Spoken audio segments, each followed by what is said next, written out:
some of the budgetary points, features, which is very important for us to understand where this budget fits in itself in the long path towards Vikasit Bharat. Sir, this budget actually draws upon what was mentioned in the vote on account. So essentially infuses into itself everything, almost everything said in the vote on account. And after that, of course, brings a newer addition towards making this year the first step towards the next 5 years leading towards Vikasit Bharat. So the continuity from the vote on account is something that I'd like to underline. The principle of governance has from 2014 been Sabka Saath, Sabka Vikas, Sabka Vishwas, and Sabka Prayas. And following that, we shall come forward and work together to make sure we overcome all the difficulties.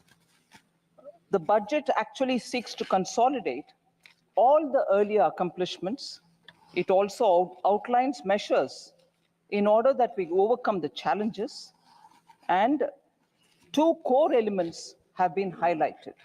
One is the social inclusivity, that is reaching out to all strata of the people in the society, and geographical inclusivity through equitable development for all the regions in our country. So we are taking a whole of nation approach and now seeking to make sure that we fulfill the aspirations of our people. So briefly, if I were to summarize on points which are meeting this objective that we have set before ourselves, is the expenditure of the government has actually grown exponentially. It is today 48.21 lakh crores.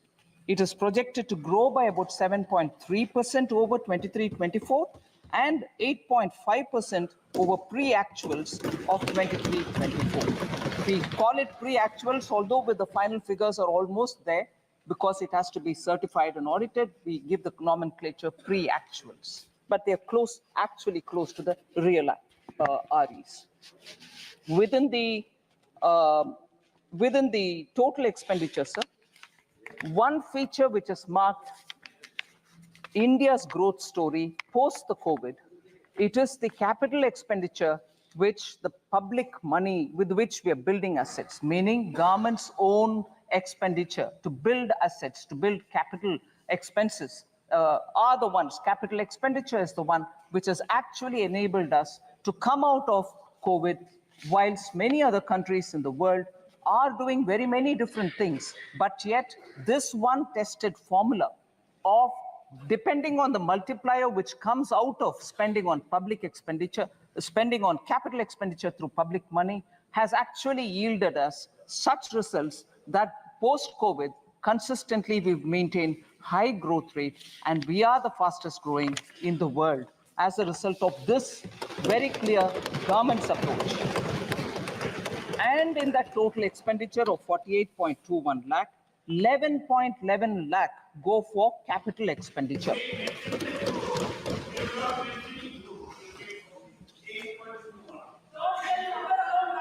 Sir, budgeted capital expenditure is now almost 3.3 times the capital expenditure which was there in 2019-20, that is prior to COVID, sir. If you actually calculate the effective capital expenditure, that is the sum which is referred to when the budgeted capital outlay and the grants and aid for creation of capital assets which is given to the states, grants and aid go to the state's capital account, but it remains in the revenue account for us. But because it also creates capital in the state's name, if we were to calculate the effective capital expenditure, it is pegged at 15.02 lakh or above 18% over the RE of 23-24. So that is the impetus we are giving for growth to be sustainable and for us to retain the growth rate that we have been very clearly attributing for the hard work of the people of this country. I'm not getting into the details of the revenue expenditure because that is already in the budget documents, but more importantly, I get into talking about the allocations because I think a lot of members have said Probably the allocations in the social sector has come down. I want to, by giving the data, I want to showcase to the ministers, to the honorable members, that the expenditure on the contrary has gone up in each one of them, and I'll show by how many. So agriculture and allied sector in 2013 and 14 had just 30 lakh crores, meaning 0.30 lakh crores, whereas now it is 1.52 lakh crores. It is even 8,000 crores more than the last year, which is 23-24. So even over last year, we have made an increase and not brought a reduction in them. So education and employment and skilling is the next one, sir, in which 0.85 lakh crore is what was allotted for education, employment and skilling in 2013-14, whereas today it is 1.48 lakh crores, which is 23% more allocation even over the last year, 28,000 crores more than last year, which is 23% more allocation compared to even last year. In 10 years, 0.85 lakh crore to 1.48 lakh crores. Women and girls, 0.96 lakh crore in 13-14. It is 3.27 lakh crores, 41% more allocation, or 96,000 crores more than the last year. Rural development, including infrastructure, sir, 0.87 lakh crore, and this year, that is 2013 and 14, whereas this year it is 2.66 lakh crores, which is 11.7% more allocation over the last year, 28,000 crores more than the last year. Urban development was only 0.12 lakh crores in 2013-14, whereas it is close to a lakh crore now, 7,000 crores more than last year. Health and social welfare, sir, 0.72 lakh crores in 2013-14. It is now 1.46 lakh crores, 3,000 crores more than the last year itself. So nowhere has the budget given lesser allocation than the previous year. So I would want to appeal to honorable members to please have a look at the document in full and see that no allocation has been reduced. So just briefly, what the budget 2024-25 tries to bring in is a balance among several objectives, because growth is important. And through better growth, higher growth, we believe that inequality can be addressed. So growth, employment, welfare spending, capital investments, and fiscal consolidation. These are the factors which we've tried balancing in the budget. So an indicator which is very important for us. If I'm insisting on doing public spending on capital expenditure, the quality of public spending is the revenue deficit to fiscal deficit ratio normally. From about 80% in 2020-2021 COVID year, on account of COVID pandemic, the revenue deficit to fiscal deficit ratio, sir, was expected to fall to 36% was very high, whereas it is now fallen to, it is expected to fall to 36% in 24-25, and therefore reflecting the fact that expenditure is going towards quality asset creation. No one can refute this data, sir. These are all available in public domain. And the other thing which is an important indicator is, I had promised in the South, sir, 21-22, that the government would endeavor to attain fiscal deficit to GDP level below 4.5% by the year 25-26, from an unprecedented high of 9.2% in 2020-2021. We have kept completely to the trajectory projected. We have not deviated from it. We are complying by that fiscal deficit trajectory given by me. Even today, you see that we've gotten close to the 4.6. Actually, this year, we have clearly given 4.9 as the fiscal deficit. So we are keeping our word on that. India's exceptional post-pandemic economic recovery to become the fastest growing economy over the last 3 years is truly magnificent. And I thank every citizen, the middle class, the entrepreneurs, the farmers, marginal workers, traders, everyone who I've mentioned, I've not mentioned, deserve big gratitude, a word of thanks from all of us, sir, because of their toil and hard work and belief that they have to bring up the situation for their families to be better, has resulted in India becoming the fastest growing economy. And how many nations, may I ask this year, how many nations have achieved this balance through the budget since post-COVID to retain that growth, ensure that this balance happens and continues that sustainable growth momentum? So at least these sort of things which have to be remembered for the sake of thanking our people, I would like to highlight these as the last few years' achievement of this government and entirely thanking the people of India. And this couldn't have been possible unless there is a hardworking, visionary leadership which takes us forward so that the country can really come out of the COVID distress. And I thank Honorable Prime Minister for his leadership on this. Sir, I had also presented the Jammu Kashmir budget for 24-25. I'm happy to inform that the concrete steps that have been taken to enable the Union Territory to break free from the fetters of the past, namely the legacy of fiscal distress which has been inherited from the erstwhile state.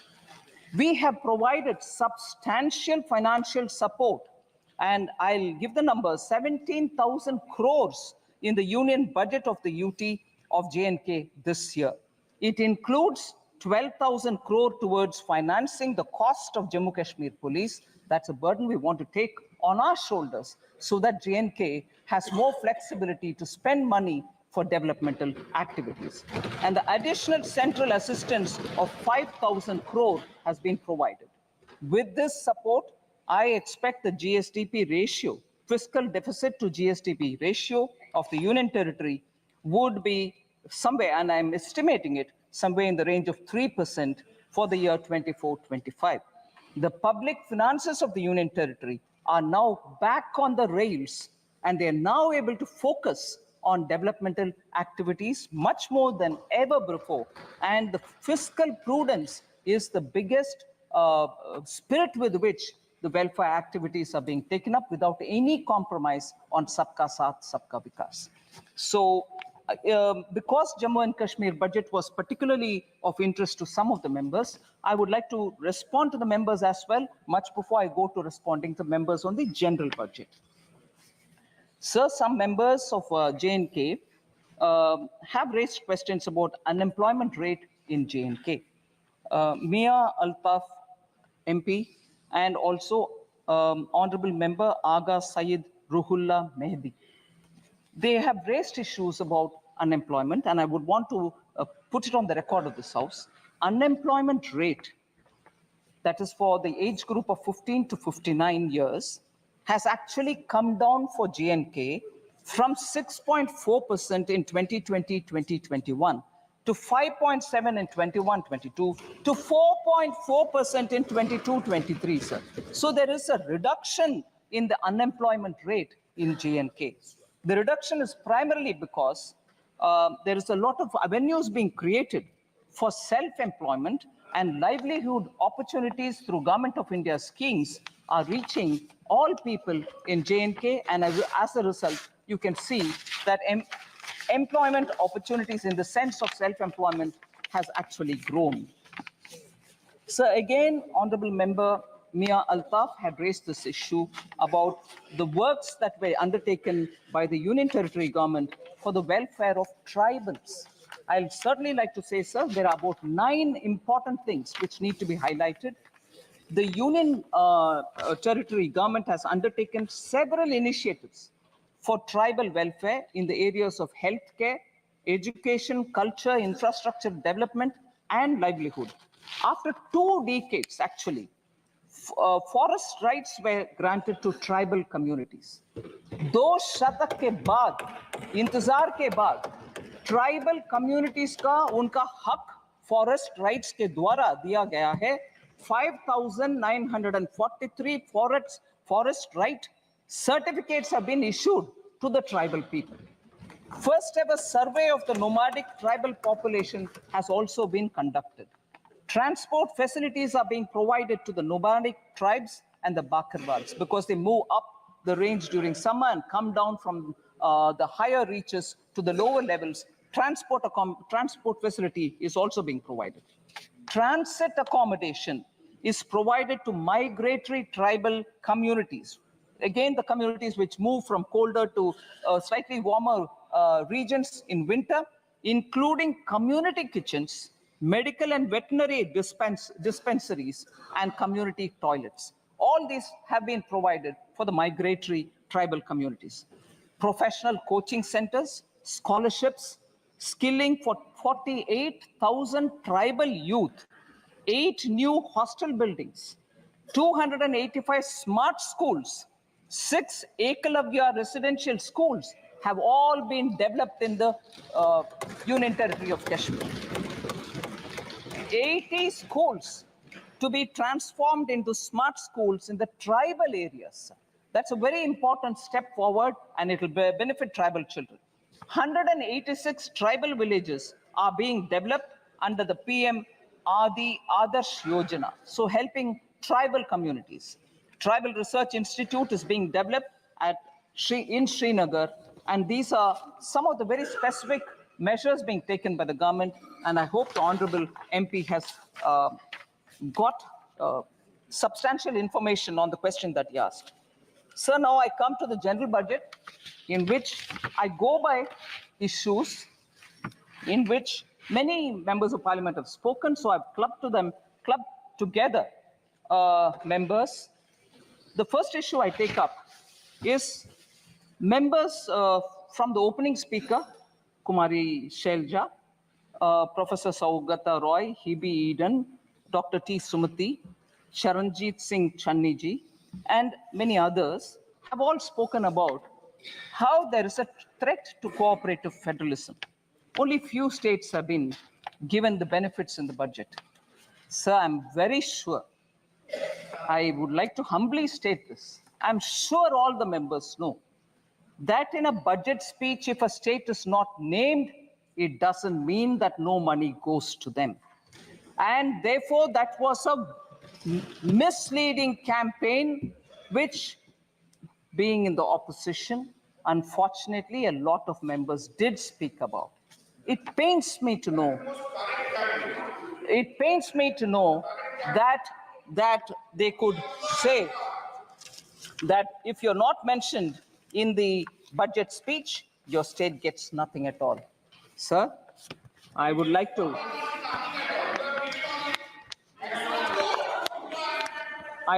tell you, Honorable Speaker, sir, from 2004-5, sir, 2004 to 5 onwards. First of all, I'll say Baki Rajyon ko kya hai वगैरह, but I'll first say some things. Sir, कोई भी माननीय सदस्य बैठे बैठे कोई भी टिप्पणी करे तो आपको उसका जवाब नहीं देना। ठीक है सर। बिना permission. Sir,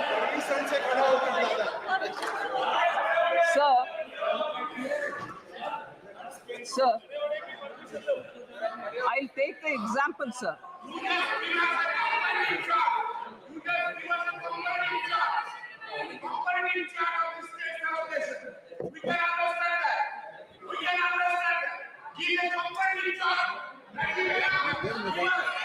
Sir, I'd like to compare.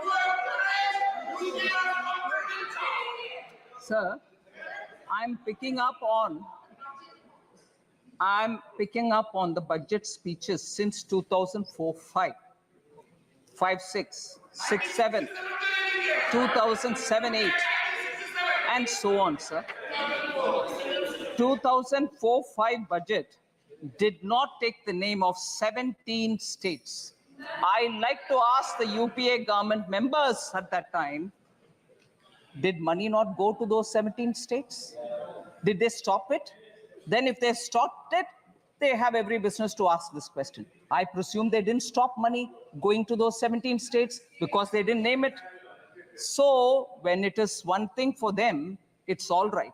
When the same thing happens somewhere else, no, it's not all right, you've deceived. 17 states were not named in 2004-5. 18 states were not named in 2005-6. 13 states were not named in 2006-7. 16 states were not named in 2007-8. Money didn't go to them. 2008-9, 13 states were not named. 2009-10, 26 states were not named. 26, which means only 2. Sir, oh yes, sir, if we are being blamed that only 2 states were named and the other states are not getting anything, 2009-10 budget had only 2 states, Bihar and Uttar Pradesh, and no other state. What does that mean then? It's all right when you do it. You didn't give money to those states which you didn't name. So, sir, you can't have it both the ways. You do one thing and then you blame the same thing on somebody else. What happens to the states which were not named? I'm asking now, 2009-10, 26 states of India did not have a mention. 2009-10, the full budget, 20 states. Interim budget did not have 26. The full regular budget, 20 states did not have it. So what does that mean, sir? They continue to ignore states. 2010-11, 19 states were ignored. 2011-12, 15 states were ignored, they didn't mention. 12-13, 16 states were ignored. 13-14, 10 states were ignored. So, sir, for that matter, the interim budget of 2014-15 ignored 26 states. Was there a noise? Did people say you ignored those states, you didn't give money? So, if you want to distort and create a poor, you want to give a sense of fear among people, you can go about distorting data. But this stands here, sir. Sir, in the last few years, now, each state, we had ministers go and explain how much has been given to each of the states. All right, sir? Record तो है, record है दादा, इसीलिए record होता है वकीलों के पास. Sir, I just want to say this, sir. Just random examples of how much has gone to different states. Bulk drug parks in Himachal Pradesh for now 1,900 crores. Very recently announced by Prime Minister Modi. PM Mitra Textile Park went to Karnataka, Tamil Nadu and Telangana. Have they not received monies for that? 500 crores for Greenfield Park and 200 crore for Brownfield Park. These are just random examples, sir. Railways, West Bengal, Jharkhand and Bihar, multi-tracking of Son, Nagar and Andal. Telangana and Maharashtra.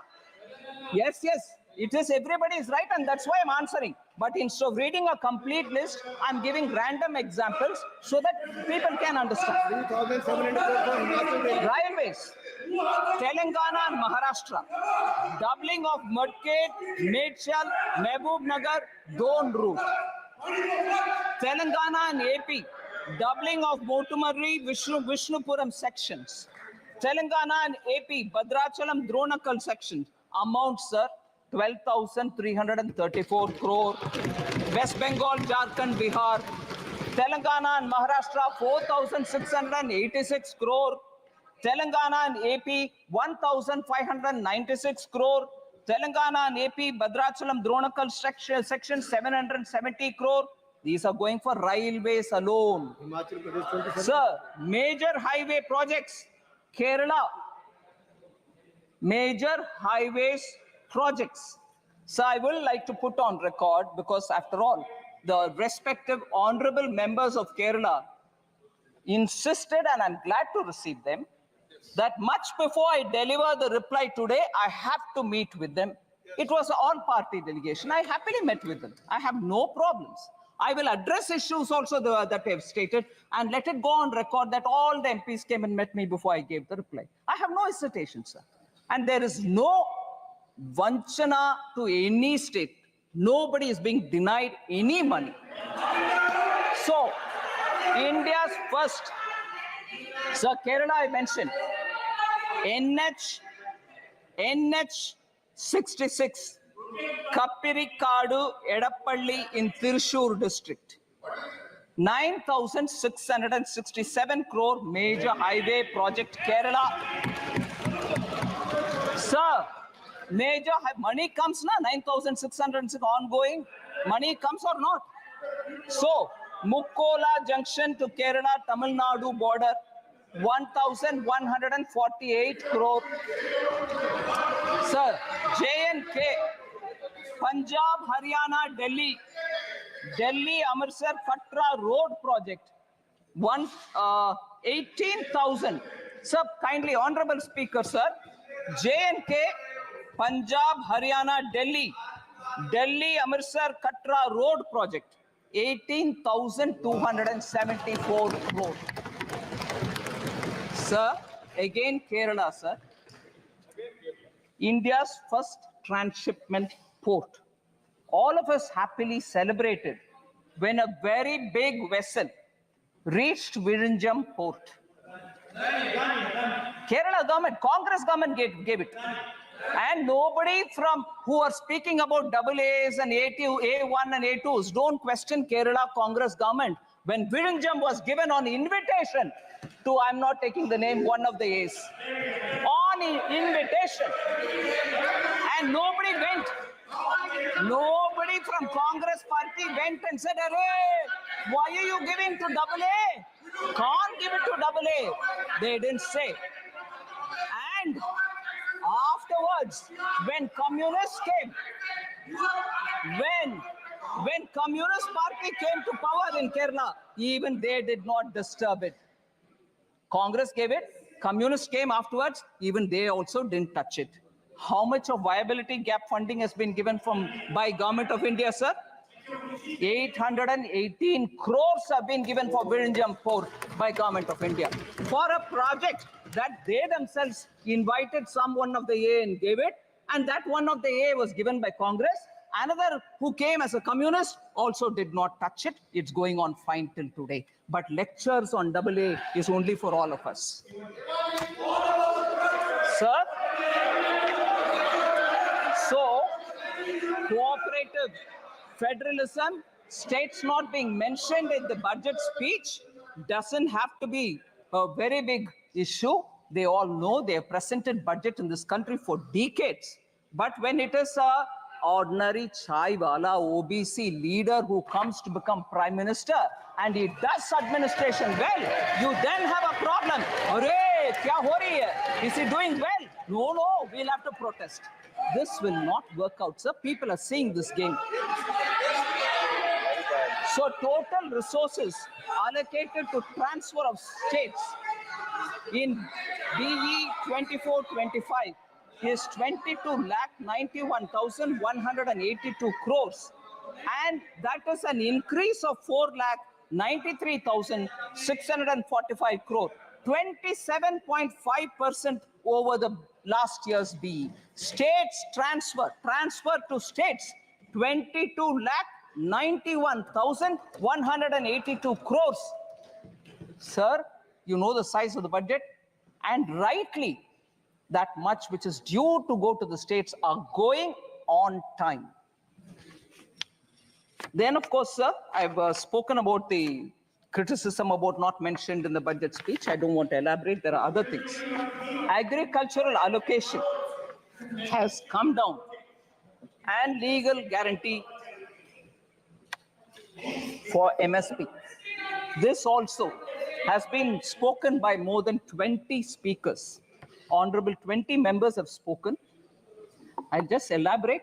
I know Honorable Minister Shivraj Ji has been answering a lot of questions related to agriculture in the last few days. There may be some repetition in my statement, but I'd like to highlight. So the budget allocation for the Department of Agriculture and Farmers Welfare was only 21,934 crores in 2013-14. 13-14 में 21,934 crore rupees ही था agriculture के लिए allotment. मगर अभी 24-25 में वो बढ़ करके 1,23 लाख को 1.23 लाख करोड़ हो गया है. 5 गुना increase है sir. Sir, more than 3.2 lakh crores have been disbursed to over 11 crore farmers under the PM Kisan since its launch. 3.24 lakh crores has been disbursed for 11 crore farmers. So institutional credit targets for agriculture has increased more than 2.5 times. 2014-15, it was 8 lakh crores. Now it is 20 lakh crores. किसान को ये पैसा institutional credit मिल रहा है. Interest subsidy is also being given to Kisan. It has increased 2.4 times. 2014-15 में 6,000 crore interest subsidy के साथ किसानों को लोन मिलता था बैंक से. अभी वो बढ़ करके 14,252 crore से सर इस साल 23-24. Number of accounts of small and marginal farmers availing agricultural loans has grown from 57% to 76%. 14 में 57% लोन agricultural farmers लेते थे. अभी 76% लोन ले रहे हैं सब्सिडी के साथ. इसीलिए ये नंबर और बढ़ेगी क्योंकि हमारे प्रयत्न किसान के साथ अच्छा चल रही है sir. Sir, also a committee has been constituted some time ago to look at how the CACP cost, agricultural Commission for Agricultural Cost and Prices can work better so that किसान के लिए जो भी सुविधा मिलना चाहिए उसको बेहतरी तरीके से मिलाने के लिए कैसे काम करना उसके ऊपर ये कमेटी काम कर रही है. Sir, I want to highlight, if anything, I think many of our speakers have already said this, but I'd like to highlight this point, sir. Today, sir, the Congress Party and the India Alliance partners are all doing good lot of politics on the farmers. I'm saying it with consideration, sir. I'm not speaking loosely. The National Commission on Farmers, MS Swaminathan, had recommended in 2006 minimum support price should be at 50% more than the weighted average cost of production. This was not accepted by the UPA government. The cabinet note, which was drafted in July 2007, said, and I quote, sir, MSP is recommended by the CACP on objective criteria considering the variety of factors involved. Therefore, setting an increase of at least 50% on the cost may cause distortion in the market. In some cases, there may be a mechanical linkage between MSP and cost of production per producer. इतना कह करके MS Swaminathan के report को दरकिनारे कर दिया UPA government ने 2007 में. फिर 2004 मैनिफेस्टो में कांग्रेस पार्टी बोलते हैं कि एक कॉम्प्रिहेंसिव क्रॉप इंश्योरेंस ले आएंगे, मगर सचमुच में पीएम फसल बीमा योजना ले आने वाले कौन है सर? हमारा प्रधानमंत्री मोदी जी. फिर कांग्रेस पार्टी ने ये भी कहा it would examine the feasibility of direct income support to farmers. मगर किसान सम्मान निधि 2019 में ले आने वाले कौन है सर? माननीय प्रधानमंत्री मोदी जी. इसीलिए Congress party they can go on shedding crocodile tears about farmers. कोई implementation में कुछ नहीं किया पिछले 10 साल में. ऊपर से I would say even for several decades कुछ भी नहीं किया. The failure of the flagship loan waiver sir मैं failure of the loan waiver 2008 के ऊपर बात करना चाहता हूं। 2008 के चुनाव में किसान के लिए लोन वेवर के ऊपर इतनी सारे बातें की। CAG found gross irregularities in the implementation of the 50,000 crore agricultural debt waiver and debt relief schemes. एक आध विषय उसमें CAG रिपोर्ट में कहा गया कि around 164 crore was waived off in violation of the guidelines. Implementation में पूरे के पूरे गपलाबाजी करने वाले कांग्रेस है सर। 22% of the cases में lapses and errors पाया गया। 8.5 farmers out of the accounts audited were not eligible to get loans. शायद जीजा बच्चीदा आ गए इसीलिए लोन जिनका मर्जी दे गए, कोई इसमें मेजरिंग मापदंड कोई फॉलो नहीं किया। 34% of the eligible beneficiaries of the test checked accounts were not issued debt waiver certificate. ये मैं मानती हूं बेरहम एक स्टेप है सर, जिसमें अगर बैंक वो सर्टिफिकेट नहीं देता वो किसान दोबारा लोन नहीं ले पाता।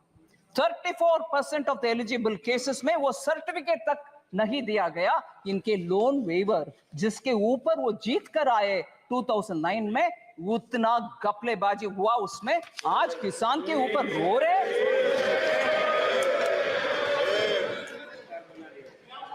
सर अनएम्प्लॉयमेंट के ऊपर 15 ऑनरेबल मेंबर्स ने बात किया।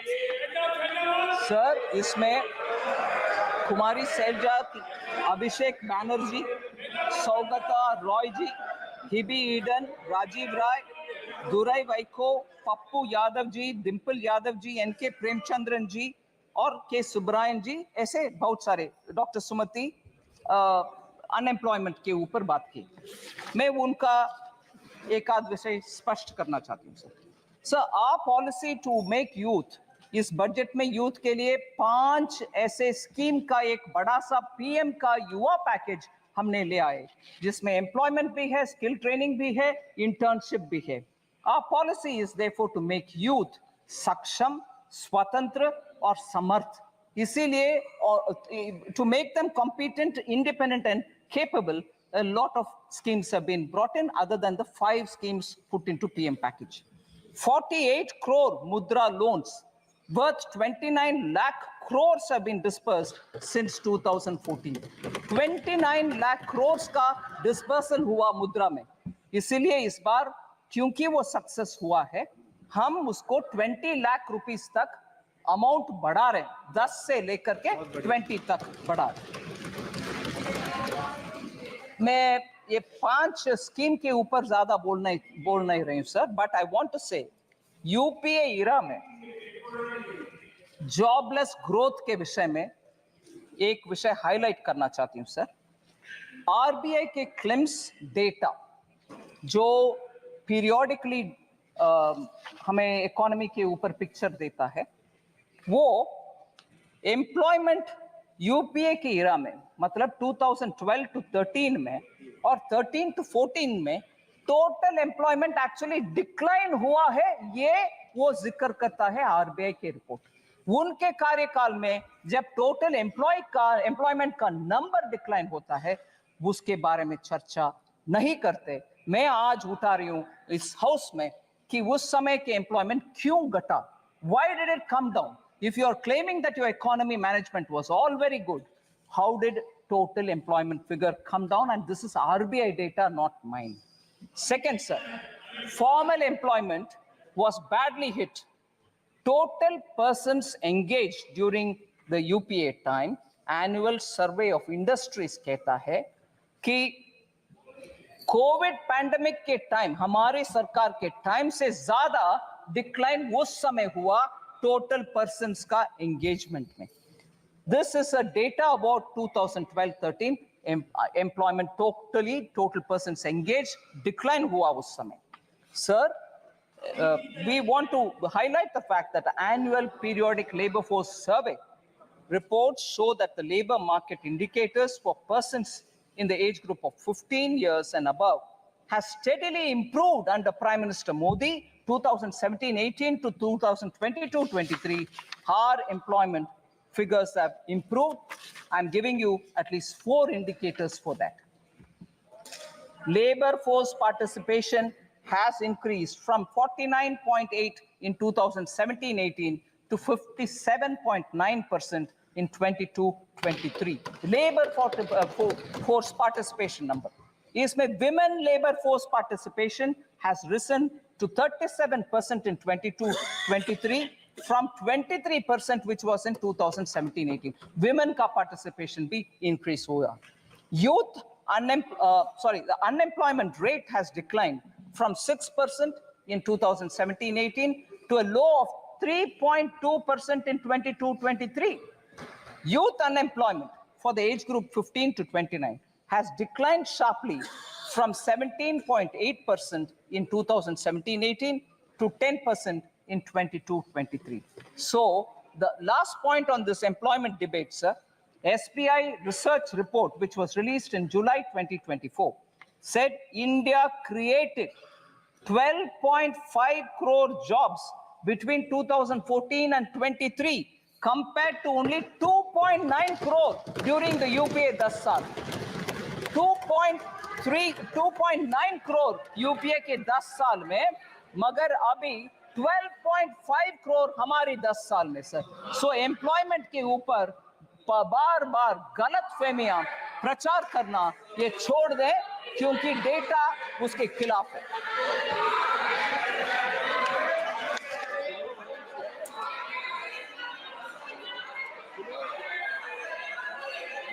Sir, next is the question of inflation management. In inflation, periodic labor force does not include Narega, sir. नहीं. Does not include. I'm sorry. No comfort on that. Sir.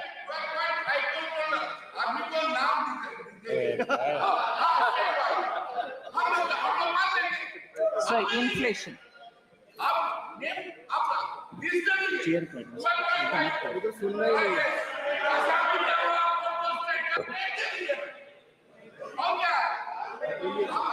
So inflation, sir. Inflation as a subject. 7 honorable members spoke about it. I'm not taking their names. Sir, we saw double-digit high inflation period during the UPA era, and that is because of their reckless policies. I want to differentiate between the inflation which prevailed during UPA and the inflation, if at all, within the range which prevails now, some months which have gone up. There is a difference. Domestic inflation used to be higher than the global average during UPA's time. Global financial crisis 2008, sir.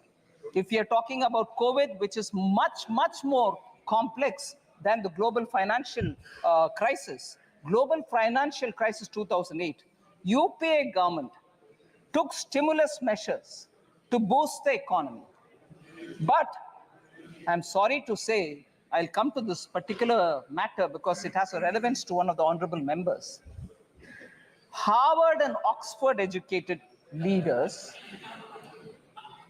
UPA government was run by them for the economy, did not know when and how to withdraw the stimulus, leading to a high double-digit inflation between 2009 and 13, high fiscal deficit and debt, crowding out private investment.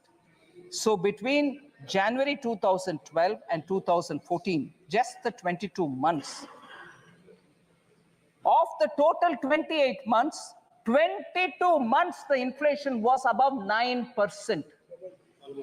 Almost double digit and almost double of the forbearance limit that is permitted.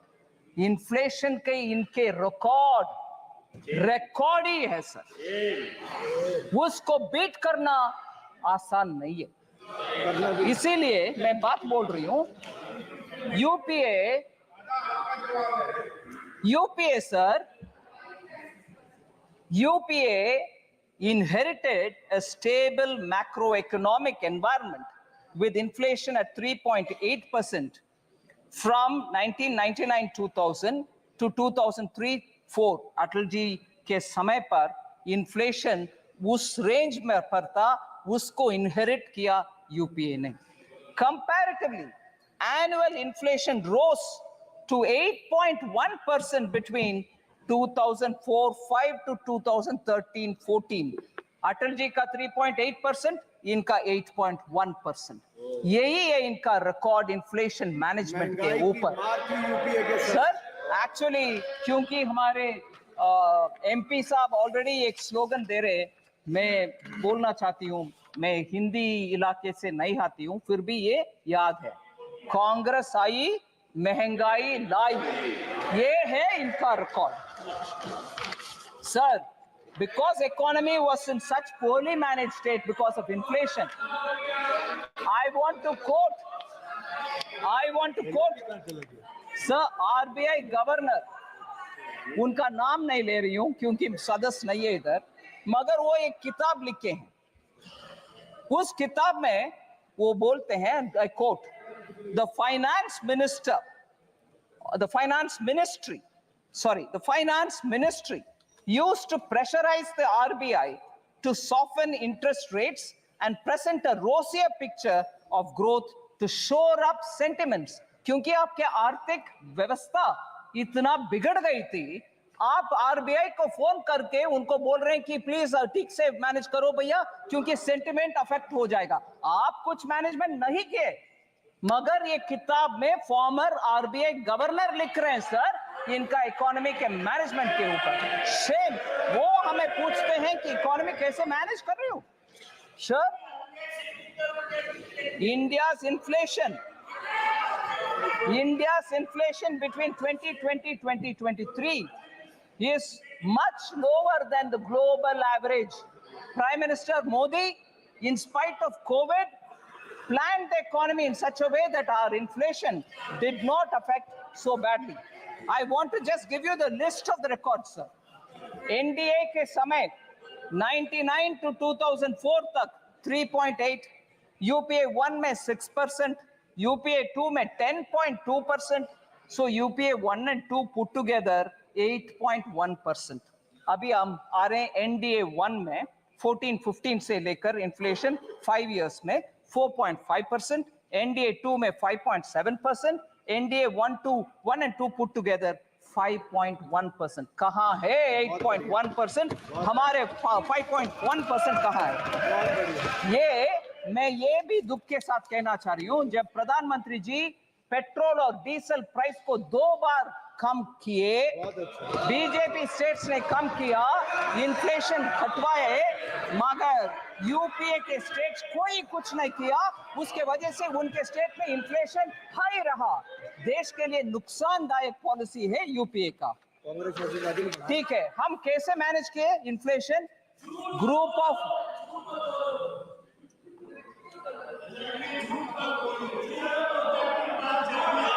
Sir, NDA government कैसे manage कर रही? Group of ministers के द्वारा inflation को monitor करते हुए supply side का हर step हर बार उठाते हैं. मैं उदाहरण देती हूं सर, भारत ब्रांड आटा, राइस और पल्सेस का विषय हमने खरीद करके सब्सिडी के साथ जनता को पहुंचा रहे हैं. भारत आटा at 27.50 rupees per kg, और लोग खरीद रहे हैं कि नहीं खरीद रहे हैं? बिल्कुल खरीद रहे हैं. 14.87 lakh tons have been sold for common public.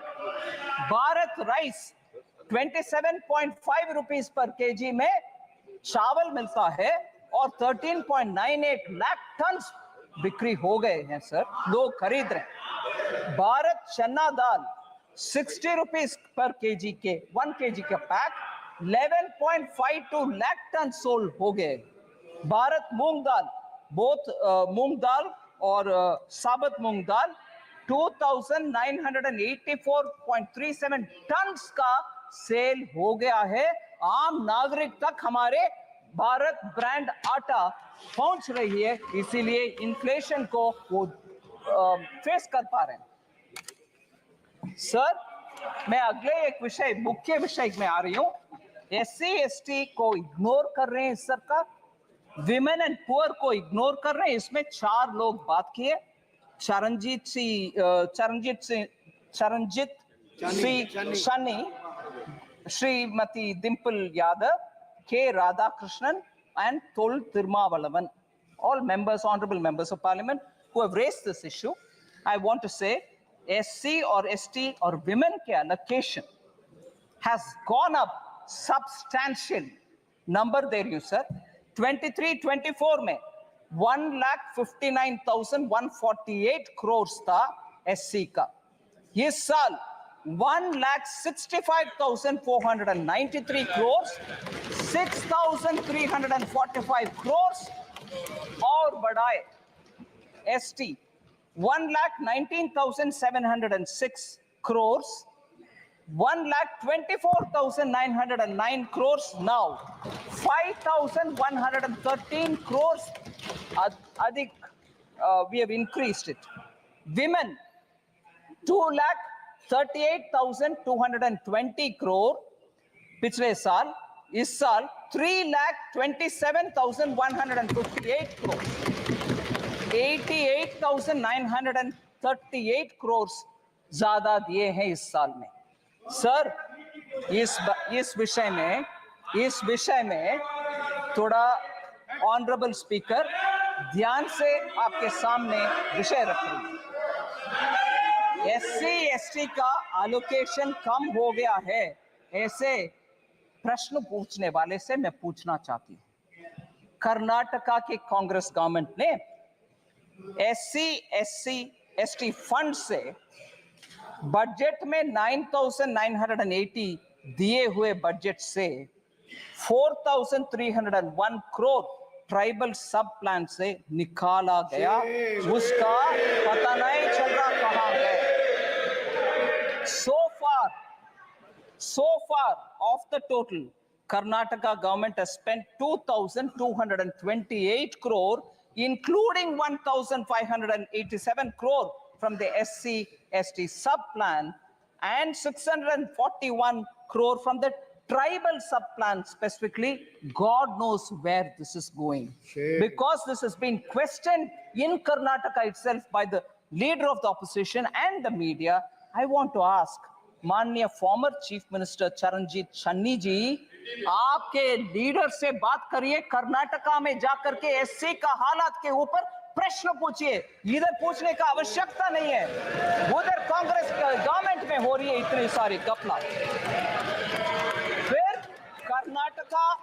Karnataka से एक और विषय सर, जरूर मैं मानती हूं कांग्रेस में SC के विषय में बात करने वाले हर नेता कर्नाटका आज ही जाए, पूछ ले कि क्या हो रही है.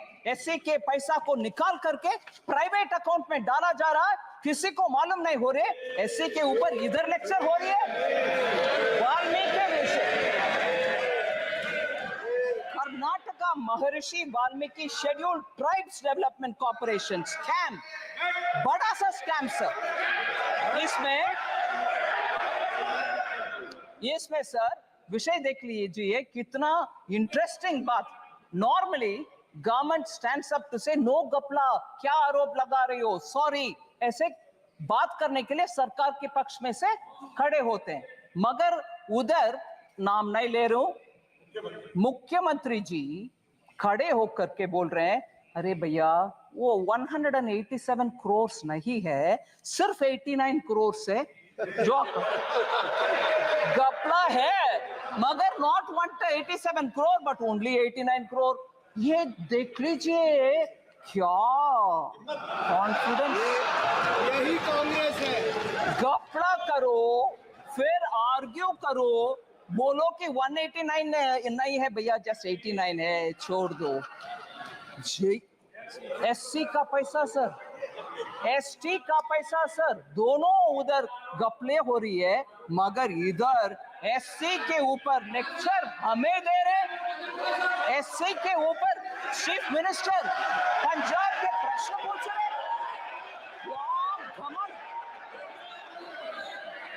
In the past BJP government, how many scams have been occurred? Sir, skill India mission के ऊपर स्किल इंडिया मिशन के ऊपर ऑनरेबल मेंबर अभिषेक बैनर्जी, ऑनरेबल मेंबर ओवैसी जी और वरुण चौधरी जी ने प्रश्न पूछा. I want to highlight 3 honorable members, अभिषेक बैनर्जी जी, ओवैसी जी और वरुण चौधरी जी ने प्रश्न पूछा. In the last decade, क्योंकि डिजिटल पब्लिक इंफ्रास्ट्रक्चर इतना नेसेसरी हो गया है, स्किल्ड इंडिया डिजिटल हब में कैसे क्या है विषय, उनका कंसर्न है स्किल इंडिया मिशन में सक्सेस नहीं हुआ.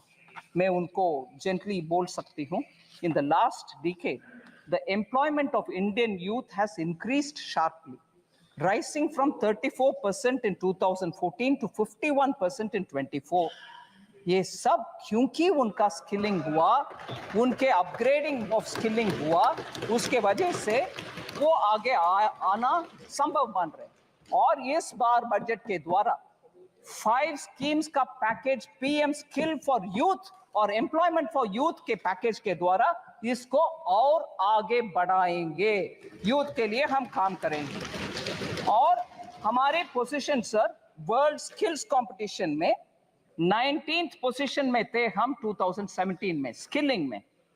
आज 11वीं पोजीशन में 11th रैंक में आ गए हैं bye 2020. Sir 3 members have spoken on poverty and global hunger index. Poverty and global hunger index, कुमारी शैलजा जी, दुराई वाइको जी और गुरमीत सिंह जी.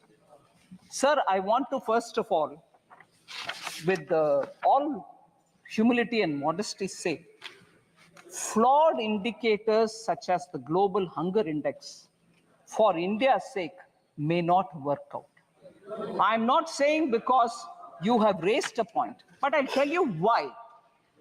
इन सबके विश्वसनीयता, I'll try to say it in Hindi, sir. मैं इस ग्लोबल हंगर इंडेक्स की विश्वसनीयता पे कुछ बात रखना चाहती हूँ. हाँ, मैं प्रश्न रखना चाहती हूँ. हाँ, मैं जो विषय मैं क्वेश्चन के द्वारा जवाब दे रही हूँ. Conflict ridden countries sir, Pakistan जैसे कंट्रीज को, सूडान जैसे कंट्रीज को भारत से आगे रैंकिंग कैसे मिल रहा है सर? अफ्रीकन नेशंस में आज भी उनका पर कैपिटा इनकम भी कम है. फिर पाकिस्तान में आज तक आटा के क्यों, मैं I am not saying it in a sense of you look at them,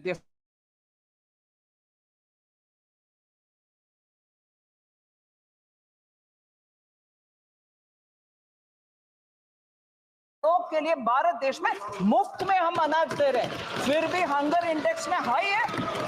ये कैसे ये विश्वसनीयता स्थापित करेंगे sir? House hold savings will do. Household savings at 50-year low, while household debt has been increased.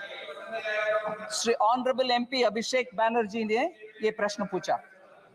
Sir, year-wise accumulation. This is very interesting data, sir. I request the honorable members to kindly pay attention to this fact.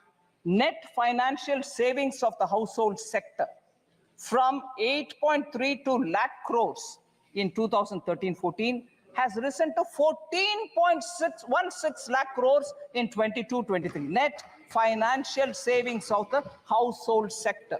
This is an increase of 70%. Household savings in the form of physical assets. Bank में fixed deposit में cash रखना एक चीज है, मगर घर खरीदना या घर में विस्तार करने के लिए कमरा बनाना वो अलग विषय है. Today in the form of physical assets, sir, construction of houses or other immovable properties increased from 14 lakh crores in 2013-14 to 35 lakh crores in 22-23. It clearly indicates a shift of savings in the form of physical assets rather than in the form of financial assets. The registered investor base at the National Stock Exchange has tripled from March 2020 to 2024 to 9.2 crores of Indians 31 March 2024 tak. So potentially translating into 20% of India's households now are channeling their household savings into financial markets. ये हम ध्यान में रखना चाहिए sir.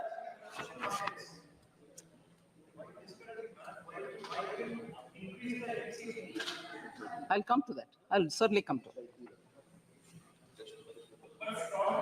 Sir, Honorable Speaker, sir, I'm almost coming to the end, sir, but one or two important points. Sir, I thought you wanted the answers. I thought you wanted the answers. Sir, lack of transparency in budget. Lack of transparency in budget was the issue raised by Honorable Member N.K. Premchandran. I want to highlight the fact, sir. In fact, it is completely the opposite of what used to prevail under UPA. And I'll give you examples with which I want to say this charge, lack of transparency in budget, should actually be posed by N.K. Premchandran ji to UPA budgets. Sir, all the details have already been provided. I'm not going to say what is revenue, how much is revenue receipt, how much is other receipts. The borrowings are meant for financing fiscal deficit, because the question also said how government will finance the additional allocation of around 56,000 crores. So I want to just highlight borrowings are for financing fiscal deficit in a way. I would like to mention that the borrowing has been reduced due to better fiscal management, and reducing the fiscal deficit from 5.1% in interim budget to 4.9% in the regular budget of 24-25 explains that. The hallmark of Prime Minister Modi from the days when he was Chief Minister of Gujarat is fiscal prudence without compromising on welfare. He continues on that track. He has not compromised on welfare businesses or schemes, but very clearly manages his finances carefully, and that is why you have that fiscal prudence reflecting in the fiscal deficit. Sir, this is a total contrast to what had prevailed during UPA. I want to highlight how the Congress-led UPA government constant practice of hiding the deficits through off-budget borrowings and issuance of oil bonds, which shifted the fiscal burden to future generations. Under the UPA, standard fiscal practices were routinely changed to make the budget numbers look favorable. You saw, I've already said how the RBI governor spoke. In order to make an impression of nice, goody-goody, you call the RBI, you fudge the numbers, you put it under the carpet. All this has happened during UPA, not our times. In financial year 2021, the government, our government under Prime Minister Modi, rapidly repaid all outstanding National Small Saving Fund loans which were provided to the FCI in lieu of food subsidy by providing additional budgetary support. We cleared the accounts. Sir. Very good. And as a result, that came onto the budget, and there was no hiding under the carpet. External borrowing कर दिया, budget में दिखाया नहीं. मैं budget fiscal deficit अच्छा number दिखाऊंगा, मगर इधर borrow करते रहे. नहीं. Everything that you get, everything that happens in finance ministry is now in the budget for all of us to see. इसमें कोई पीछे से borrow करो, उधर रखो, इधर दिखाना नहीं है, नहीं होता. So lack of transparency अगर है तो वो यूपीए के गवर्नमेंट में हुआ था, अभी नहीं. Complete food subsidy under the PM Garib Kalyan Anna Yojana is being provided transparently through government budget. Sir, from 21-22, off-budget funded schemes are being proactively disclosed in the budget document. इसीलिए हर step हम ले रहे हैं transparency की ओर. I want this to be recognized by the honorable member. So the last two members who asked particular questions, sir, on the minority budget has been reduced. Honorable member Ziaur Rahman Burke from UP, I forget his constituency. Sambal. But I must say, sir, you normally don't allow us to mention names of people who are not the members. But with your permission, I want for a moment to pay a momentary dedication to his grandfather, Shafiqur Rahman Buck, late Sri Shafiqur Rahman Buck, because he was a very elderly member. He came several times to meet me on his constituency-related problems. I used to respect him. I gave him a lot of time to understand his issues, and where I could help, I have helped him. But not for that, but I do recognize the dignity with which he has approached his assignments, even with that aged, even with that seniority in age. So I want to respect the grandson who's now come in his position, who's asked this question. So minority budget, has it come down? No, it hasn't come down. I want to very clearly say, sir, 22-23, actuals are 803 crores. 23-24, budget estimates were 3,098 crore.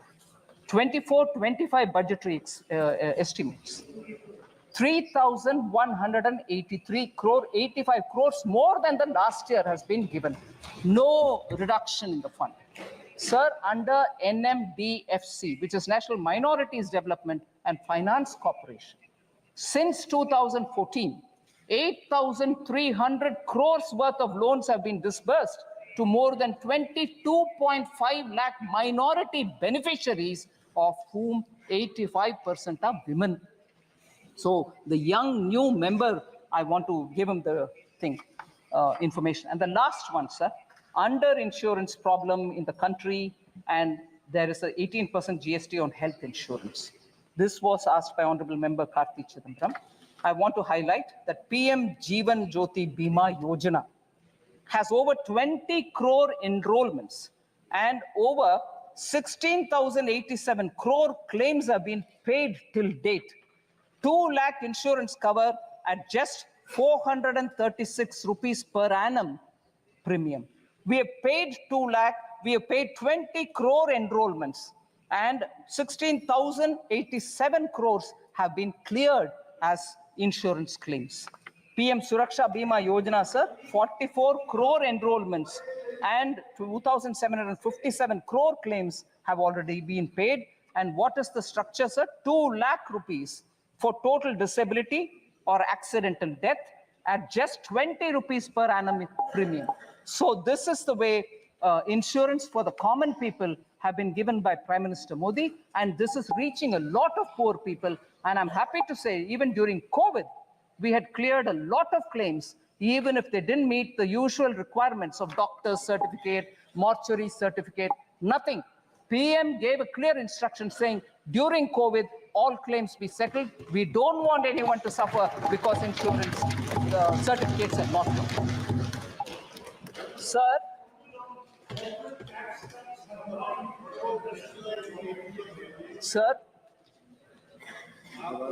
this is not something I very much would want to speak about, but there are one or two things which I need to highlight before I come to the last 2 points, sir. Professor Saugata Roy has raised a lot of issues, but I'm astonished, sir, from the land of Bengal, which inspired our freedom movement, which gave us the slogan, Vande Mataram. Here, you don't hear me all right, no? Vande Mataram. I'll be happy to say it 10 times. Vande Mataram. Bengal gave this call, and we are very inspired by that. And from that Bengal today, we have a Professor Saugata Roy, who says, I'm not bothered, I'm not worried, but it is worth mentioning for this House's consideration. He says, I do not expect Finance Minister to be like Dr. Manmohan Singh. Certainly, I also don't want to be like Dr. Manmohan Singh. She is not a PhD from Oxford, not even like Chidambaram, who has got a management degree from Harvard. She's from our own JNU. But the problem is she's bereft of new ideas.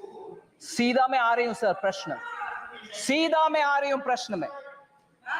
A lady who I respect a lot, a lady who I respect a lot, who sits equally in the GST Council with me, Srimati Chandrima Bhattacharya, who is the finance minister of Bengal, studied in University of Calcutta.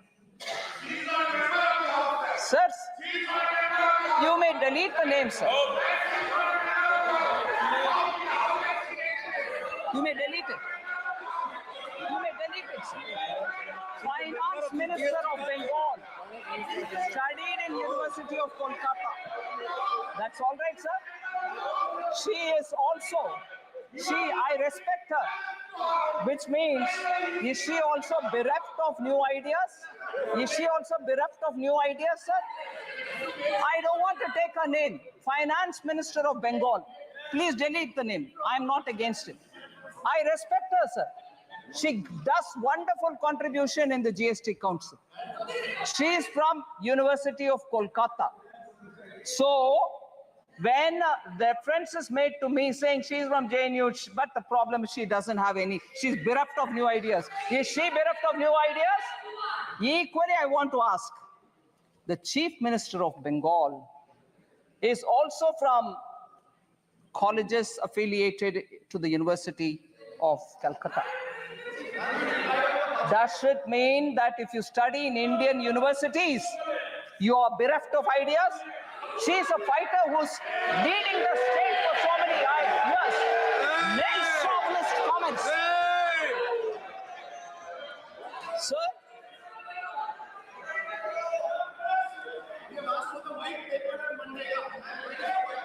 I'll come. Sir, I'm astonished when we talk about the Chief Minister's qualification and saying that she's a good Chief Minister who's fighting. We are from Indian universities. Whether it is Chief Minister of Bengal or myself, we are all from Indian universities. In what way we are less to the Harvards of the world, the Oxfords of the world? I want to ask this question to the main chauvinist professor who seem to be attacking women, and even worse, he is a professor in one of the Indian colleges. He is not teaching in Harvard. He is not teaching in Oxford. So is he also equally not so qualified? A professor in Indian university, they means people who have got qualification from Indian universities, sir.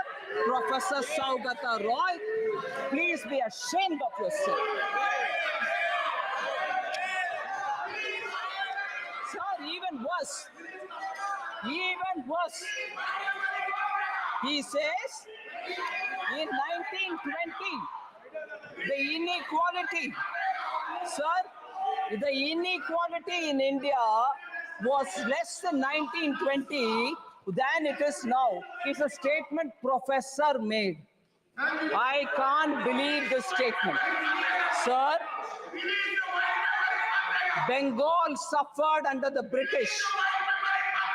We all see the images of skinny, starved, bone and skin Indians, Bengal people who were starved by the British, and the entire grain of West Bengal was taken to fund the war. People were photographed sitting skinny with bones and skin, and that Bengal was better in equality than now? What a shameful statement to make. In this house, inequality was better under British than now? What a shameful statement to make. Now I come to talking about Bengal's economy, sir. I'll give all the white paper they want. Sir,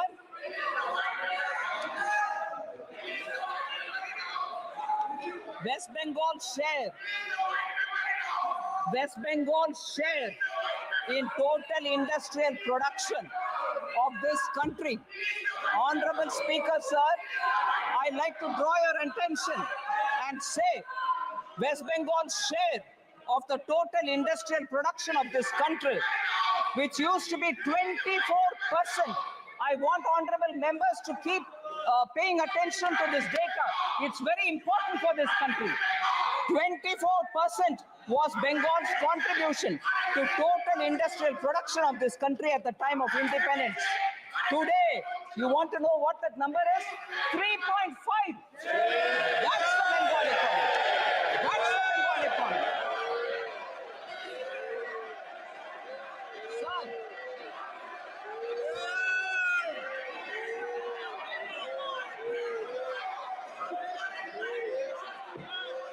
Sir, there's been a downward trend in the gross capital formation. In 2010, West Bengal accounted for 6.7% capital formation in India. Now it accounts only for 2.9%. They want a white paper, I'll give a white paper. I will definitely give a white paper. This is the performance of Bengal's economy, sir. सभा की कार्रवाई आज 8 बजे तक बढ़ाई जाती है। The state of West Bengal, sir, attracts less than 1% of the total Indian FDI. अगर आप सवाल पूछोगे तो जवाब सुनना पड़ेगा। आपने सवाल किया तो जवाब देनी है वित्त मंत्री जी।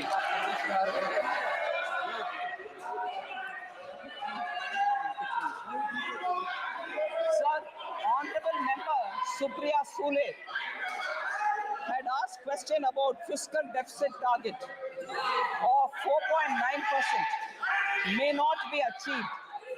With supplementary demand, it might go up to 5.6%. Is our apprehension. I want to reply to Honorable Member Supriya Sule, sir. The year-end actuals of a year represents the full financial year's expenditure. It is inclusive of additional appropriation that may have been granted to the Parliament by the Parliament through supplementary demand. But I want to lay before Honorable Member my fiscal deficit numbers. 21-22, the fiscal target set was 6.8%. What we achieved is 6.7%. 22-23, 6.4 was the target set. 6.4 was achieved. 23-24, 5.9 was target set. 5.6 was achieved. And 2024-25, 4.9 is what we mentioned here. I'm confident that of achieving that fiscal goal and the glide path which we have given, and therefore 4.5% of GDP for 25-26 is what we achieve. Will achieve this method.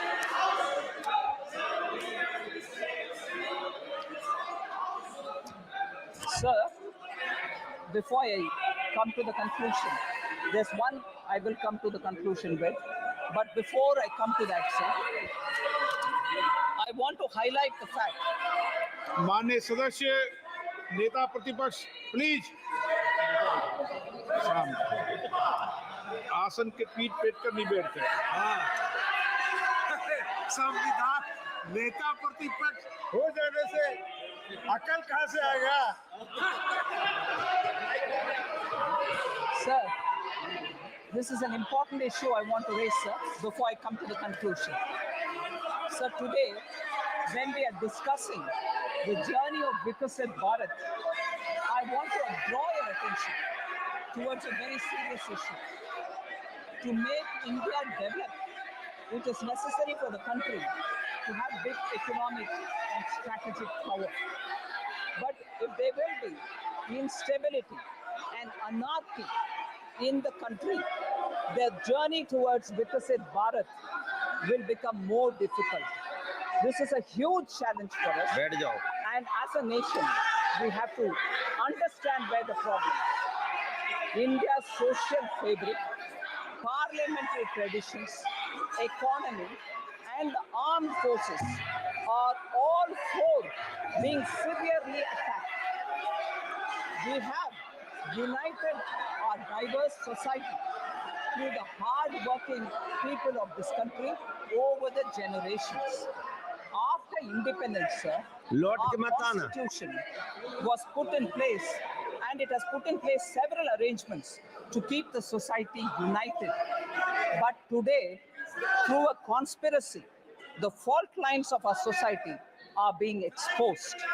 Mistrust is being created against each other in the society through fallacies, lies, and deceit. Sir, efforts are being made to create such a situation that even a spark will lead to a lot of conflict. Similarly, the attacks on the armed forces are also being intensified on some pretext or the other, or one pretext or the other. Efforts are being made to divide the army and the soldiers. The strength of the army is its discipline and unity. As a part of a conspiracy, sir, this strength of the army is being challenged. Whatever is happening today regarding Agniveer is a part of this conspiracy. I'm afraid to say this. Apart from the society, parliament, army are all under attack, and even the economy is being attacked when the people of India have really struggled to come out of COVID and are building a society on their effort. We as people representing them in this house at least should recognize the hard work of our people and not undermine India as a country which is growing at this rate. So entrepreneurship itself is being made a villain, sir, which is a shame. Hard-working entrepreneurs are building this country. The conspiracy is to end India's entrepreneurship culture, even if before it fully blooms, and thereby hitting at the Indian core backbone, which is the entrepreneurship, small and medium units, and enterprise is what is building India.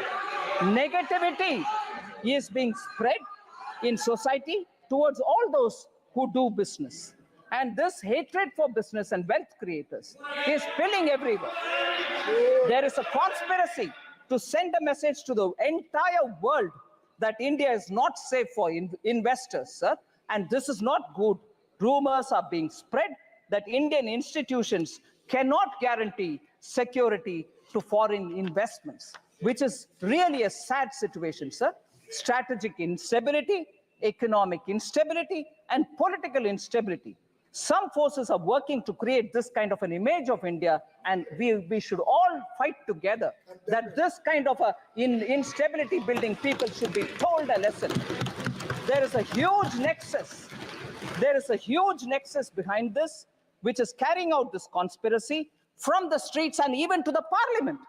No debates without protests, which are aggressive protests are happening. You don't even hear answers which are being given. And I'm sorry to remind this honorable house that when the honorable Prime Minister stood up to speak, at most disruption happened and people did not want to listen to him. They were screaming, but parliamentary institutional maryada ke upar unse first lecture aata hai. Jab all over the well, they had people standing and people were forced or nudged or cajoled to say, go into the well, protest.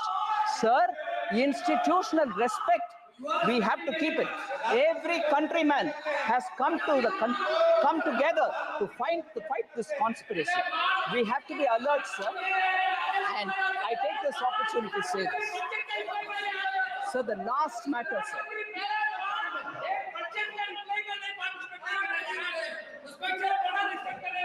Sir, the last matter.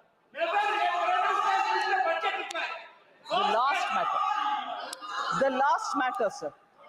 Halwa. Okay? We should talk about it. Sir, it pains me, sir. It pains me, actually.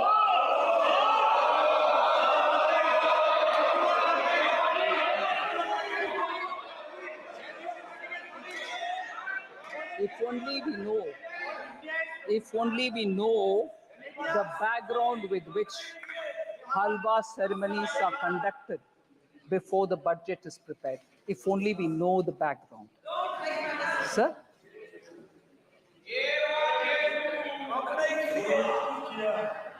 If only we know the background of why halwa ceremonies happen, sir. It's a very important phase where actually in this country, halwa ceremonies have been happening for a very long time. माननीय When मंत्री the- जी कब से हो रही है ये भी बता दो आप। मैं बोल रहे हैं सर, मिंटो रोड में जब प्रिंटिंग प्रेस था, जब बजट उधर प्रिंट होता था, तब से लेकर के staff who get themselves inside that premises, budget present होने के बाद तक जब बाहर नहीं आते थे, आज भी वो सिस्टम बरकरार है। वो लोग अपने आप, क्योंकि अंदर जाने के बाद till they can't come out till the budget is read, on their own used to organize halwa making, क्योंकि भारत में एक ट्रेडिशन है, कोई भी अच्छा काम शुरू करने से पहले मुंह मीठा। At that time, sir, 9 Italy में नहीं होगा। ओके, भारत में हो रहा, कहीं और नहीं। Sir, Navratri meaning 9 nights and 8 days पुराने जमाने में they used to stay inside only, no phone, no contact, no landline. If anything, one officer who was given the power to come in and go out, he would convey the message. कुछ नहीं और बाहर world से संपर्क। बोल रही please. अभी sir 5 nights and 4 days nowadays they stay in the cellar of North Block, and this is essentially because the confidentiality of budget making has to be respected. So they go in, and before going in, we start this halwa ceremony. And there are media reports, sir, one or two, which I'll read out, which captures it. Halwa ceremony, sir, one media report says, and I quote, "It serves as a recognition for the hard work and dedication of the finance ministry officials and staff who have been diligently preparing the budget documents. Dating back to 1980, the halwa ceremony precedes the printing of the budget documents, which take place at the basement of the North Block, a process that must be completed without any official leaving the premises until the budget formally is presented." So this is done more, unquote. Now I again take one line. A sense of solidarity and teamwork among the team members के लिए ये बना करते हैं. It also says it stands as a testament to the tradition and protocols observed in one of the most significant events in the Indian governance calendar. Sir? Yes, in this set, the staff themselves make it. The staff themselves make the halwa. Staff themselves make it. Sir, why did it become? Sir, I wish honorable members listen, sir, because they are very scared that something is coming to hit them. When did this become a photo event? When did this become a photo event? Sir, I want to underline this.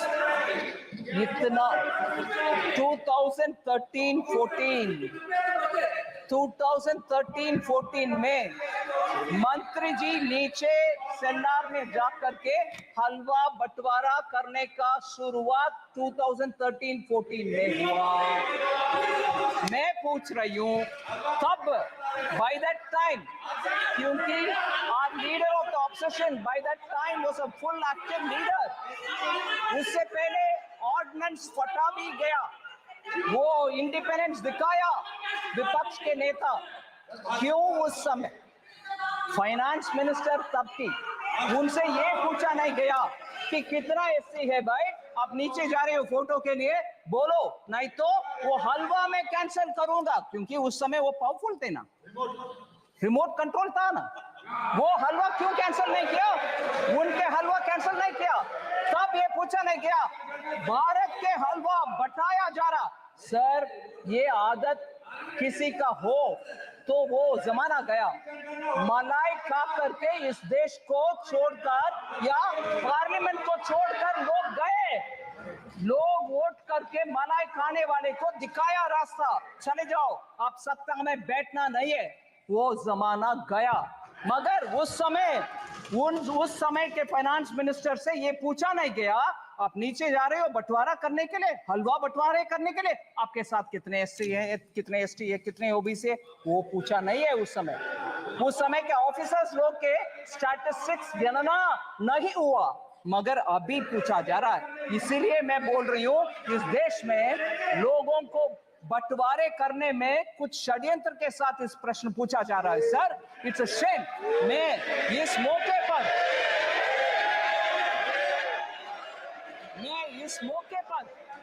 मैं respect करना चाहती हूँ दो लोगों को। Sir, आप permit नहीं करते हैं नाम लेने के लिए, वो मेंबर भी नहीं है, मगर प्रिंटिंग हमारा फाइनेंस मिनिस्ट्री के इंपॉर्टेंट स्टाफ दो लोग, उनको मैं जिक्र करना चाहती हूँ। सर, ये सेक्रेट नहीं, प्लीज आप सुन लीजिए, सेक्रेट हलवा के विषय और इसमें इतना इमोशन जुड़ा हुआ है, ये समझ में आएगा। सर, रिटायर्ड ऑफिसर उनके पिताजी गुजर चुके थे जब वो अंदर पहुंच गए, और बाहर आने का कुछ नहीं है possibility. Shri Kuldeep Sharma ji deputy manager थे प्रेस का, उनके पिताजी का देहांत होने का विषय उनको अंदर होने के बाद मिला। फिर भी सर, वो कमिटमेंट देखिए, वो जब तक फाइनेंस का बजट डिक्लेयर हुआ तब तक बाहर नहीं आया। मैं उनके सर झुक करके नमन करती हूँ। ऐसे लोग हैं सर, उधर उनका सेंटिमेंट है हलवा बनाना और बंटवारा करना, उनको नीचे दिखाना अच्छा नहीं है, नीचे दिखाना अच्छा नहीं है।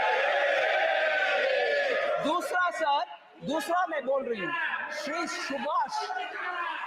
सुभाष अभी भी है प्रिंटिंग प्रेस में, वो भी अंदर जाने के समय उनको मैसेज आया, उनके सुपुत्र का देहांत हुआ सर, मगर वो बोले नहीं, मेरा जिम्मेदारी, क्योंकि हलवा के सेरेमनी हो गए, मैं अंदर आ रही हूँ, इससे I will not come out. ये है सेंटिमेंट उधर, हलवा बनाना और अंदर जाना, पूरे कर्तव्य निभाना और बाहर आना, इसको नीचे दिखाना सही नहीं है।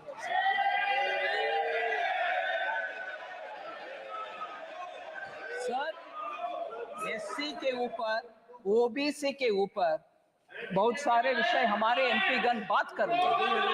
फर्स्ट प्रधानमंत्री जी नेहरू जी का लेख सबको शायद अनुराग जी ने पढ़ दिखाया। नेहरू जी ने 27 जून 1961 को लिख रहे हैं, I quote, sir, I dislike any kind of reservation, more particularly in service. I react strongly against anything which leads to inefficiency and second-rate standards. Unquote. Sir, that is Pandit Jawaharlal Nehru, the first Prime Minister of India. Okay. Next, sir. खाका खालेकर commission के report 1955 में जब recommendation आ चुका था, तब से लेकर के कांग्रेस पार्टी के हर गवर्नमेंट उसको दरकिनारे कर दिए। बैकवर्ड कमीशन के कोई कुछ सोच नहीं था। In 1980, Mandal commission report was submitted to Shrimati Indira Gandhi, तब के prime minister. Even she didn't touch it. And तब के कांग्रेस के नारा में बोल रही हूं sir, my Hindi is not very good, but I'll still say it. What was the slogan? ना जात पर, ना पात पर, मोहर लगाएगी हाथ पर। सो जात तब नहीं है, हाथ नहीं है, मगर अभी बोला जा रहा है जाति, जाति। कितना लोग हलवा में थे, कितना लोग हलवा फोटो में थे, कितने नीचे पे थे। जब तब अगर आपने सही इसको तभी ले आते तो ओबीसी ऑफिसर आज सेक्रेटरी लेवल तक पहुंचने का मौका था। You stopped it, sir. No, even worse, sir. शायद अनुराग जी ने नहीं बताया, मैं एक और कोटेशन पढ़ना चाह रही हूं sir. Rajiv Gandhi ji, late prime minister Rajiv Gandhi ji, gave an interview to Alok Mehta in March 1985, a senior journalist. In that interview, former Prime Minister about OBC reservation says this, quote कर रही हूं sir, no promotion of idiots in the name of reservation.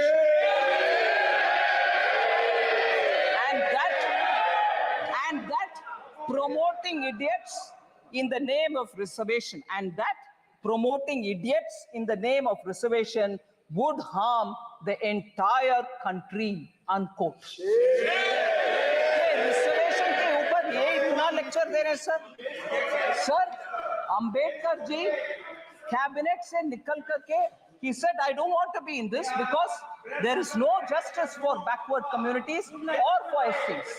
उनके चिट्ठी ये सब विषय लंबा सा चिट्ठी सर मगर वो रेलेवेंट पैराग्राफ में पढ़ रही हूँ. So he said, quote, I will now refer to another second in brackets matter that I will now refer to another matter that had made me dissatisfied with the government. It relates to the treatment accorded to the backward classes and scheduled castes. I was very sorry that the Constitution did not embody any safeguards for the backward classes.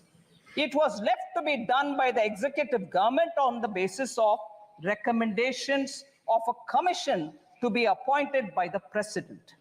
More than a year has elapsed since we passed the Constitution, but the government has not even thought of appointing the commission, unquote. So Ambedkar ji सरकार से छोड़कर जाने सरकार किसकी थी sir? First government under Pandit Jawaharlal Nehru, the first prime minister. इनके दादा परदादा के बयान ये सब है सर. आज ये रिजर्वेशन के ऊपर और SC/ST के ऊपर बात करते हैं. मैं प्रश्न पूछना चाहती हूँ सर. अभी अखिलेश जी नेताजी लोहिया जी इंग्लिश में बोलते हैं सर. अरे लोहिया जी नेताजी खिलाफ तो सब है. इंग्लिश में बोलते हैं चैरिटी बिगिंस फ्रॉम होम. सुनिए charity begins from home meaning आप जो दूसरे को बोल रही हो वो आप पहले कर दिखाओ. मैं पूछ रही हूँ सर राजीव गांधी फाउंडेशन में कितने SC हैं, कितने ST हैं, कितने OBC हैं? क्योंकि बाहर के वाले लोगों का नाम पढ़ना नहीं है. 9 लोग हैं, कोई SC नहीं है. Charity begins at home sir. आप पहले आपके व्यवस्था सही करो, SC को दो, फिर आकर हमसे पूछ लो भाई. ये बोलो सर. फिर दूसरा एक उदाहरण देती हूँ sir. Rajiv Gandhi charitable trust, उसमें 5 लोग हैं बोर्ड ऑफ ट्रस्टीज में. नाम नहीं पढ़ रही हूँ सर मगर मुझे एक भी SC नहीं दिखाई.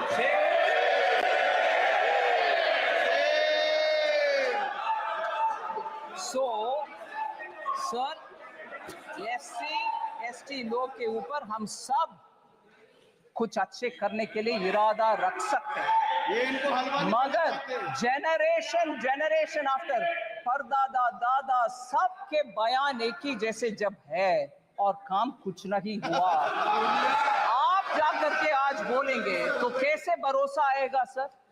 और ऊपर से हलवा जैसे एक इमोशनल सेंटिमेंटल मैटर जिसमें पूरे उस मिनट का फाइनेंस मिनिस्ट्री के स्टाफ बंद अंदर कमरे में ये रह करके काम करते हैं.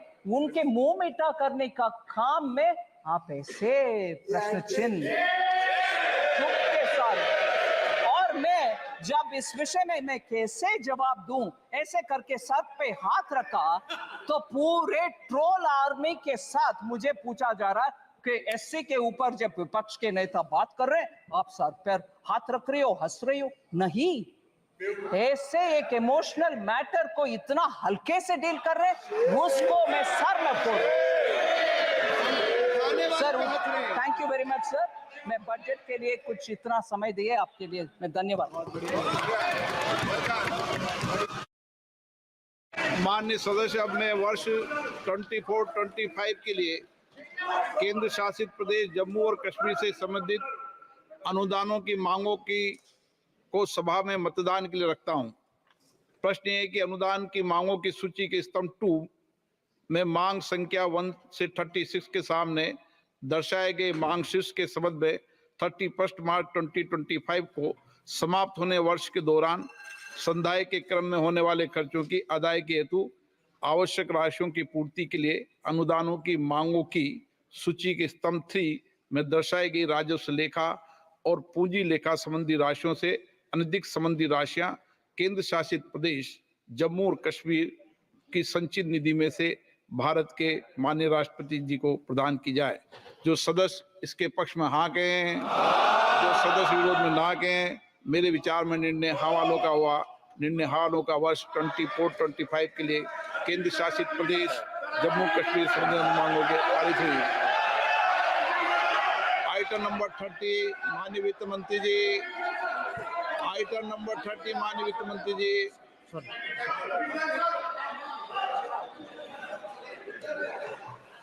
Sir, I rise to move for leave to introduce a bill to authorize payment and appropriation of certain sums from and out of the consolidated fund of the Union Territory of Jammu Kashmir for the services of the financial year 24-25.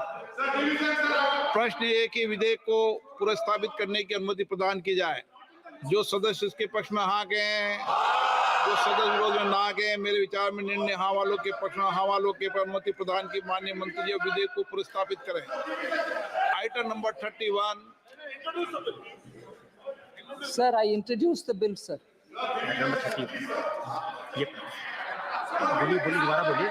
Item number 31 माननीय वित्त मंत्री जी। Sir, I rise to move that the bill to authorize payment and appropriation of certain. Item number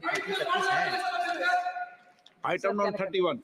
Sir, I rise to move that the bill to authorize payment and appropriation of certain sums from and out of the consolidated fund of the Union Territory of Jammu and Kashmir for the services of the financial year 24-25 to be taken into consideration. प्रश्न ये कि विधेयक पर विचार किया जाए।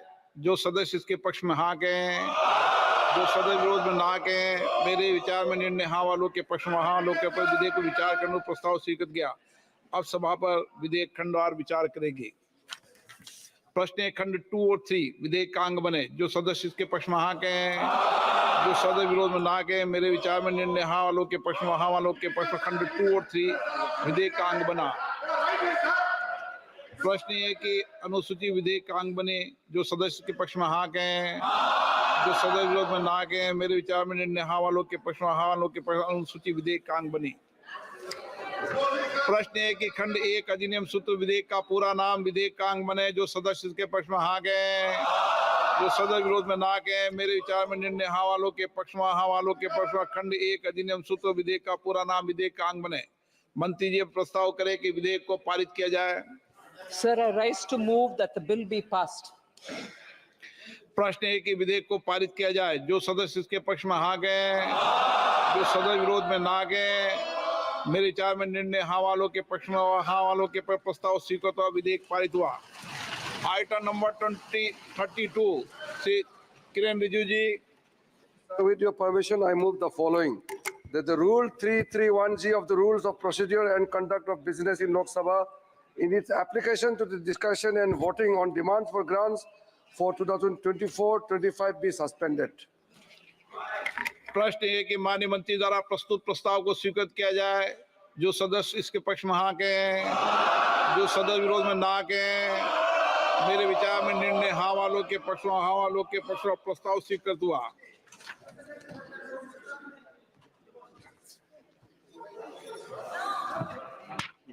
माननीय सदस्यगण, लोकसभा की प्रक्रिया तथा कार्य संचालन नियम के 3316 को निलंबित कर दिया गया है ताकि अनुदानों की मांगों को विभागों से संबंधित स्थायी समितियों की संदर्भित किए बिना पारित किया जा सके। तथापि अनुदानों की मांगे स्थायी समितियों के गठन के पश्चात उन्हें संदर्भित मानी जाएगी, जिससे समितियां उनकी जांच शुरू कर सके और उन पर अपने प्रतिवेदन प्रस्तुत कर सके ताकि समितियों द्वारा की गई सिफारिशों को अगले वर्षों के लिए अनुदानों की मांगों की तैयारी के उपयोग में किया जाएगा। माननीय सदस्यगण,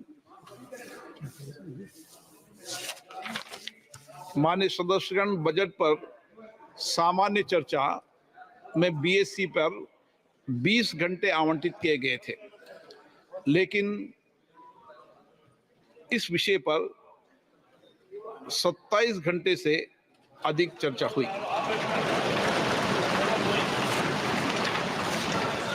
और इस चर्चा में लगभग 125 माननीय सदस्यों ने भाग लिया। 56 माननीय सदस्यों ने लिखित में भाषण दिया और 40% से ज्यादा नए माननीय सदस्यों ने अपने विचार रखे। मैं इसके लिए सभी माननीय सदस्यों को धन्यवाद देता हूं और आशा करता हूं कि हमारे इस लोकतंत्र की, संसद की मर्यादा प्रतिष्ठा को बनाए रखने के लिए हम चर्चाओं को, संवाद को और बेहतर बनाएंगे, ताकि हम हमारे लोकतंत्र को सशक्त, मजबूत कर सकें।